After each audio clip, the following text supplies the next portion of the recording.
And my topic tonight is the counterculture. Because as I have taught American literature, it's become clearer and clearer to me that the counterculture, and I use that term as it kind of emerged in the 60s, I guess, that the counterculture really is an important part of American culture. And it seems to me that that's kind of unique.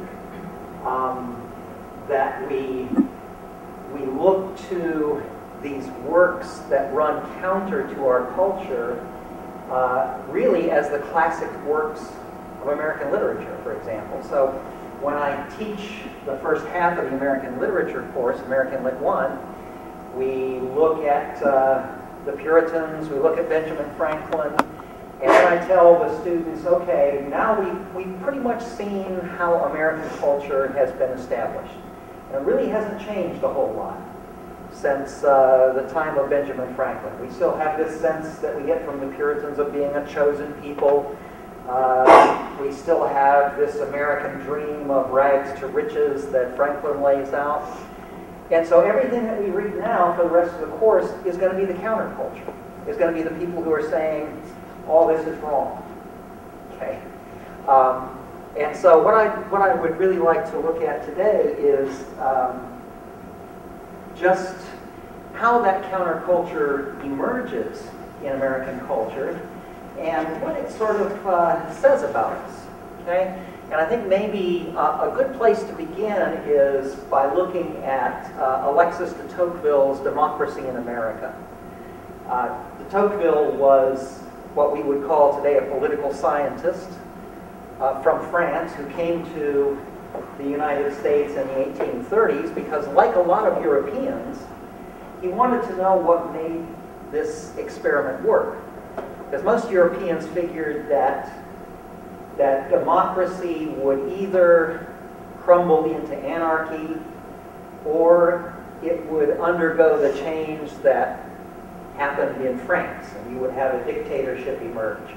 And so de Tocqueville and lots of other Europeans came over and looked at American democracy. And for the most part, Tocqueville is very complimentary. He says, well, it's very practical. Women know their place and they stay there. It has, lots of common sense ideas. But one thing really concerned him, and that was what he called the tyranny of the majority. And he says, my greatest complaint against democratic government as organized in the United States is not, as many Europeans make out, its weakness, but rather its irresistible strength.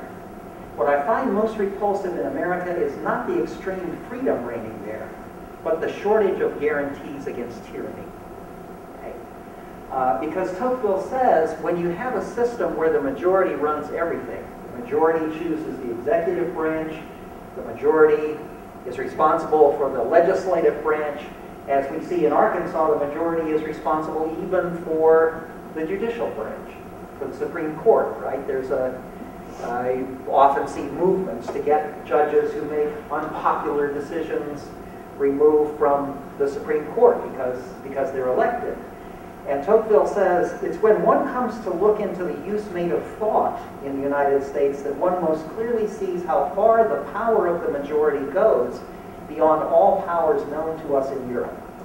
In America, while the majority is in doubt, one talks. But when it has irrevocably pronounced, everyone is silent, and friends and enemies alike seem to make for its bandwagon. The reason is simple. No monarch is so absolute that he can hold all the forces of society in his hands and overcome all resistance, as a majority invested with the right to make the laws and to execute them can do.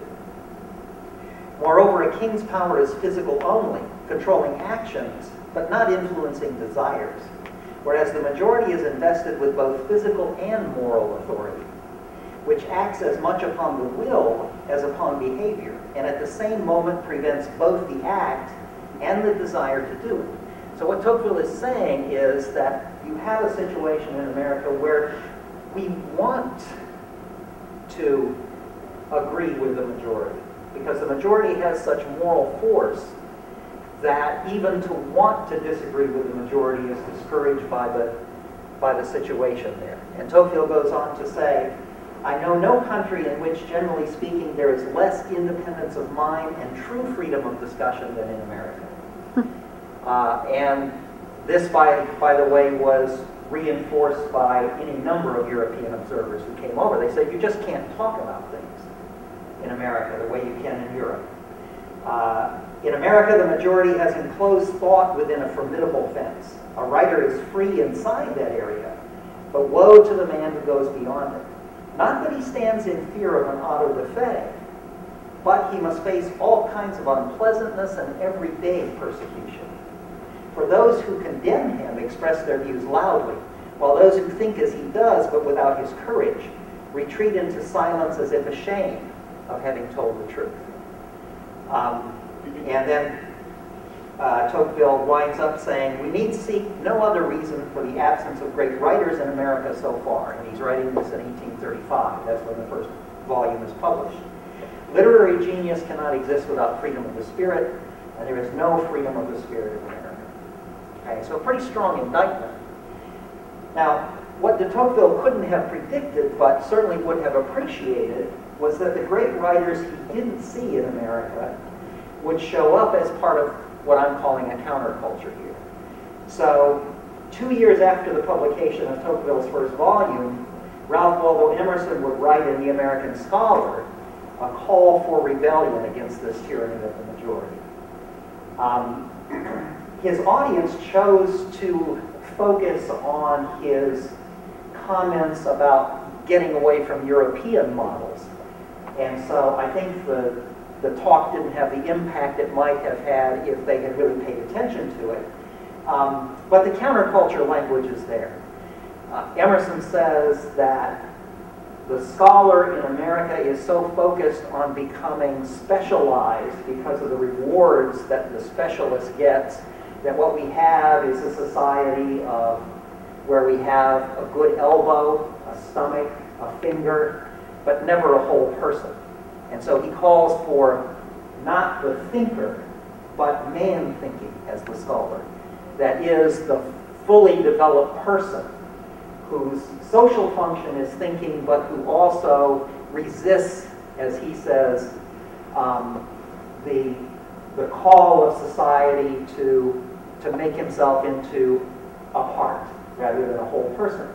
And Emerson says, the true scholar, he says, must accept, quote, the state of virtual hostility in which he seems to stand to society, and especially to educated society. Public and private avarice, he says in his conclusion, make the air we breathe thick and fat. The American scholar is decent, indolent, complacent, and young men are committing suicide out of, quote, disgust which the principles on which business is managed inspire. Well, on the basis of the American Scholar, Emerson was invited to speak by the graduates of the Harvard Divinity School, and he gave what we now know as the Divinity School address the next year. Unfortunately for Emerson, or maybe I should say fortunately, he laid out his ideas as they applied to religion in a form that couldn't be mistaken as criticism of Europe. And the result was not only that he was not invited back to talk to anybody about anything at Harvard for 30 years after that, but that the graduating class had their right to choose the speaker taken away. Okay? So that was the response to Emerson's ideas after he spoke at Harvard. So most of the writers we remember as classic American authors all belong in some way to this counterculture. Emerson, Thoreau, if you think about civil disobedience and Walden, Hawthorne, Melville, Whitman, Emily Dickinson, Mark Twain, to name a few examples, all wrote from the perspective of the counterculture. And they all paid the price of having their works criticized or more often simply ignored in their lifetime. Frederick Douglass is a particularly striking example. He literally had to flee the country as soon as his narrative of the life of Frederick Douglass, an American slave, was published. In fact, he got out just ahead of the people who were coming to get him.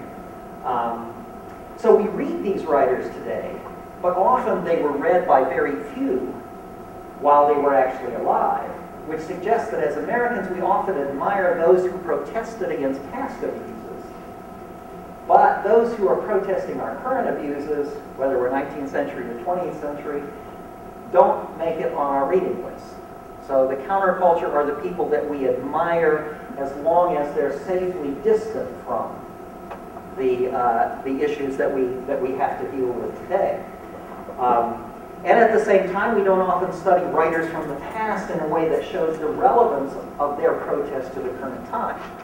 If you go to an academic conference, for example, as I often do, and try to find papers that talk about Thoreau's relevance to environmental problems today, you're going to come away disappointed. Because, as Emerson suggests, educated society wants to explore Thoreau's metaphors and puns and syntax, but not his relevance to what's happening today. So we tend to keep our classics at a safe distance from our actual lives. Okay? So, what is it that these counterculture writers are protesting against in their times? Well, interestingly enough, one of the major ones is the American dream, as it emerges in the 18th century. That is, that wealth is the measure of success. And so you have Benjamin Franklin, who sets out the American dream as movement from, in his own case, poverty and obscurity to affluence and reputation. And so for these counterculture writers, the problem is that what you have is a world in which earning and saving money is the primary goal of life now, so that we can live sometime in the future. Okay? And so Thoreau, for example, points out that our life can only happen in the present moment. And he takes Franklin's metaphors or Franklin's proverbs and gives us kind of fractured versions of them. So he says, men say a stitch in time saves 9. And so we take 1,000 stitches today to save 9 tomorrow. Okay? Or he also says, so a man is rich in proportion to the number of things he can afford to leave alone. So Thoreau often said that his greatest talent when it came to being wealthy was his ability to live on very little. Because that way he could work 6 weeks out of the year, and he could be wealthy because he had everything he needed because he didn't need very much. And so so what the counterculture does in the case of the American dream is to show the destructive nature of that. And I think if you think about some of the kind of classic works in American literature, such as Death of a Salesman, I think Willy Loman shows the really destructive nature of that dream. If you think of Ralph Ellison's Invisible Man, in Invisible Man, the American dream is interpreted by the narrator as ultimately meaning, quote, keep this nigger running. Okay? Something that keeps us constantly running for this reward that's going to come. And interestingly enough, I think that we admire these works, but to say that economic growth is not the best thing that can happen in America, or that it shouldn't represent the primary measure of well-being, is to lose your audience. Okay? I can talk to a group of students about, do you really agree that money doesn't bring happiness? And the students will all piously nod their heads. Yes, that's true. Money doesn't bring happiness. But then if you ask, well, what are you going to do with your lives? The answer is, make money. Okay? And to really try to get people to examine that contradiction, that on the one hand, money doesn't bring happiness, but on the other hand, we all agree that what America needs is more ways for all of us to make money, okay? No matter what other values are left behind. That's one of the things that the counterculture tries to get us to see, that contradiction. Now, one of the things that is a consequence, I think, of making wealth the measure of success, the measure of identity, is the injustice and exploitation that comes along with those things. And so, quite clearly, the counterculture, writers are trying to point out the injustice, the exploitation that comes about when you say that wealth is the measure of success. Slavery was the most obvious example, right? Because that was clearly a situation in which both North and South, and that's one of the things that I think we have to make our students understand, is that the North was just as heavily invested in slavery as the South was, right? Both North and South were saying it's okay to use human beings as property because that contributes to economic well-being. And so the other thing that we see the counterculture protesting, of course, along the same lines is the treatment of American Indians. Because there again, you have these people who are in the way, right, of property values and those kinds of things. And I remember reading, in fact, an interesting connection to UCA. I remember reading Bury My Heart at Wounded Knee, written by Dee Brown, who was a graduate of UCA when it was State Teachers College back in the 60s, and it changed my perception of American history for good, even though Dee Brown was not a historian, right? So he was writing outside of that academic establishment. He was a librarian who got interested in American Indian traditions, and wrote "Bury My Heart at Wounded Knee," which gave a completely different version of the settling of the West. And he was pretty much dismissed by academic historians because he wasn't a real historian. But what he did was he really changed the way people think about the settling of the West as part of that kind of counterculture movement. And I think, of course, another example, and Jamie's going to talk more about this as in her talk, is the subject of the photo on the poster. And that photo on the poster shows the burning of a bus near Anniston, Alabama, when the so-called Freedom Riders, right, decided to get on Trailways buses and ride across the South, blacks sitting together with whites, because a federal law had just been passed that prohibited segregation on federal transportation. And the result was that people were dragged off the bus was burned, and there was all kinds of violence perpetrated against these people who were simply doing what the federal government said was legal at that time. What's interesting, though, to me, is that a lot of people know about the Freedom Rides, a lot of people know about Selma, Alabama. How many of you have ever heard of Peekskill, New York? Well, what happened at Peekskill, New York was even more violent than what happened in Alabama on the Freedom Rides. Basically, what happened was that Paul Robeson, the African-American singer, who had also spoken out against exploitation, was going to give a concert, and it was supported by people like Pete Seeger. So folk music is another part of this counterculture tradition. And the first time he tried to give the concert, it was interrupted. 15 people or so were beaten up, and the concert was canceled. Well, they decided they were going to do it again. That time, the authorities let the concert go on, but then as the people were leaving the concert, they made sure that they all got funneled down this dead-end road where a mob was waiting. The concert goers and the performers were dragged out of their cars, were beaten.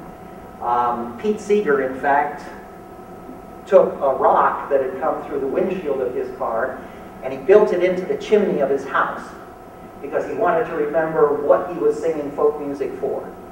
Okay? 140 people were seriously injured. There was film footage of a decorated World War I veteran being beaten by police and other people. The authorities, the governor of New York at that time was Thomas Dewey, who was about to lose the greatest upset in any presidential election in American history when he would be beaten by Harry Truman. Thomas Dewey basically denounced the people who were beaten. Okay? Then there were some protests about that, and it finally made it to the floor of Congress, where members of the House stood up and denounced the people who were beaten. Okay? So if you perpetrated violence in the South in the 60s, you got denounced. If you perpetrated violence in the North against these people, then the people that you beat up got denounced on the floor of Congress. And so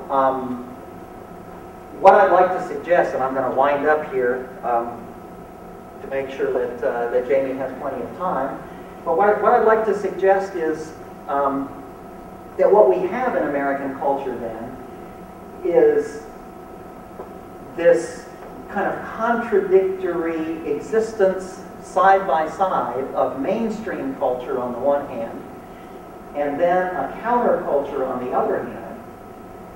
And the counterculture is just as much a part of mainstream culture. And if you want to understand American culture, then you have to embrace both of them at the same time. But what's interesting is that we're always willing to embrace the counterculture as it was in the past. And it's very hard to really give a hearing to that counterculture as it is with us today. And I think that that the kinds of forces that Tocqueville talks about are still very much present. And that as Americans, what we really should be looking for are those voices that are going against that tyranny of the majority. We should be looking for the Thoreaus who are writing today, the Emersons who are writing today, the Martin Luther King Jr.'s who are trying to call our attention to injustice today. But that's much harder than seeing the ones who exist in the past. Okay, and we'll have time for questions at the end. But I'm sure you're aware of the Occupy movement that's going on right now, so I just would like your personal opinions about the movement as a whole, and I'm just curious what you know about Conway's Occupy group, which I can give you some direction on after you answer the question, because I know quite a lot about it. Well, I don't really know. I don't really know a lot about the Occupy movement. I mean, I'm aware of it, and I get emails. I find it a little bit hard to sort of fit into the counterculture pattern, because it seems to be more out of anger that that the system is being run badly. You know, and I may be missing, you know, some philosophical motivations behind it, and I certainly, you know, as an aging, not an ex-hippie really, but someone who's accused of being an aging ex-hippie, you know, I'm always glad to see people out there expressing their opinion and things like that. But I really would like to hear a little bit more about what is driving it philosophically, because you know, the things that I hear just seem to be, well, you know, we want these people who took our money to have to pay, and I don't see the kind of systemic criticism, the sort of philosophically based things that you find in a Thoreau or an Emerson or someone like that. Although, you know, I may just have missed it. Well, I think that you're right that the movement as a whole, you know, sort of began as people are fed up and angry with, you know, the middle class shrinking and the top 1%, you know, having so much control and corporations being in politics and all that. So I can't really speak much more to the movement as a whole, but I can speak a lot to Conway's Occupy group, which I'm one of the organizers for. And we have an encampment set up right now at Laurel Park, and you know, we're a pretty diverse group too. I mean, I'm probably one of the younger people there, and I'm 27, you know, so most people are middle-aged, you know, in between middle-aged and my age, and several, you know, everyone's employed, everyone either, you know, has a degree, you know, we're not, you know, dirty hippies as we're being called, you know. But, you know, it was a consensus in our first meeting and every meeting since then that our main goals are, of course, awareness about all these different issues, but also finding solutions to the problems. And the thing I'm working on is trying to develop an local economy based on our ecology, and our natural resources. Yeah. So working with the Natural Resources Commission and those agencies. So, and we're really trying to foster an environment with just open discourse and creativity and progress. I mean, that's what we're trying to do, Yes, we're going to go out and march and protest and hold signs, but that's not all we're doing. So. Well, and, as I say, nothing wrong with marching and protesting right. and holding signs. And it seems to me that if it results in a serious discussion about the assumptions on which the whole system is based, because that seems to me to be the problem. The idea that you can base a way of life on constant and increasing economic growth without really facing the limitations of resources or or really the spiritual vapidness of that way of defining life. If it really turns into a discussion of that, then it seems to me that that's very much in the tradition of the counterculture, is to say, wait a minute, why are we making these assumptions that the value of life has to be measured in these ways? And so if it's definitely going beyond, why am I losing my part of the pie? Right. Then that, it seems to me, is in the tradition of the counterculture, what I'm calling the counterculture.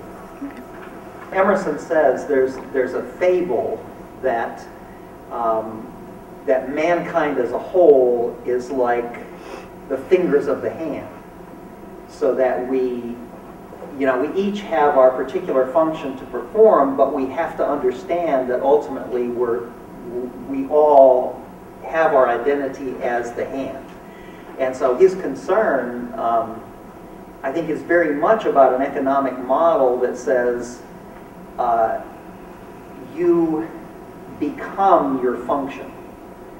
And somebody who really speaks well to this today, someone who's writing today, is Wendell Berry. Wendell Berry points out that what we have done as a culture is to give away more and more parts of our lives. So we give away most of the raising of our children to experts in education. We give away our health to experts in health who know nothing about preventing illness, but all kinds of things about curing it in very expensive sort of ways. We give away our ability to build things to specialists in those areas. And so we become, we narrow down the focus of our lives, giving away this piece and that piece and the other piece of our lives. And of course, then we become an expert in one thing so that we can make money to pay experts in other things to do all the things that we need to have done that we can't do ourselves because we are these experts. And he says it's supposed to give us the best way of life in the world, because everything is done for you by experts, right? Your food is given to you by food experts, and your health is taken care of by health experts. And he says, but the problem is that it just doesn't work. Taking back our humanity by saying, I will not only be a professor of English, but I will also raise some of my own food. I will also be a musician. I will also participate in all of these other things that are part and parcel of being human, so that I will be a person thinking instead of a thinker. And Emerson is very much resisting an economic model that you're talking about, insofar as it turns us into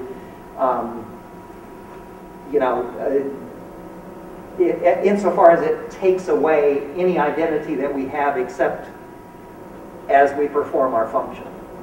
So he says the sailor becomes a rope of a ship, the lawyer becomes a statute book. So people are metamorphosed into things. He says, and the soul is subject to dollars.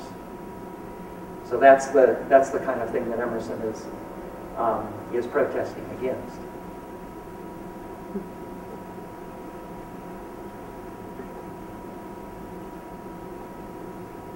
lots of people out there who are, you know, one interesting area is music. There are people writing very interesting songs. You're never going to hear them on the radio. But, you know, music has always been an important part of that. You know, I mentioned Pete Seeger.